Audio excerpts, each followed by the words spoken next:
మరి మీ అందరూ కూడా ఏదైతే తెలుగుదేశం జనసేన బీజేపీ ప్రభుత్వం ఆశీర్వదించమని, ఎందుకంటే ఈ యొక్క జగన్ విముక్తి ఆంధ్రప్రదేశ్ లక్ష్యంగా చంద్రబాబు నాయుడు గారు, పవన్ కళ్యాణ్ గారు, నరేంద్ర మోడీ గారి యొక్క కలయిక ఏదైతే ఉందో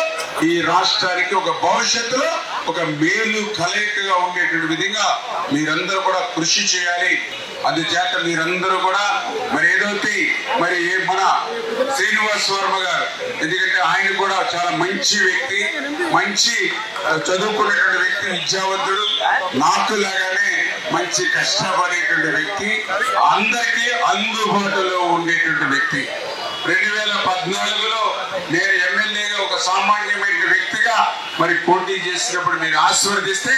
మరి ఈవేళ మీ అందరి అభిమానాన్ని పొంది ఎట్లా నేను శాసనసభ్యుడిగా కంటిన్యూ అవుతూ ఉన్నానో అదే విధంగా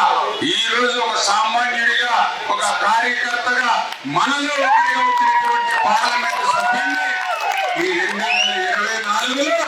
ఎంపీగా మీరు గెలిపించండి. మళ్ళీ మీ అందరి ఆమోదం పొంది 20 సంవత్సరాలు మీ ఆశీస్సులతో ఎంపీగా అవ్వాలని చెప్పి,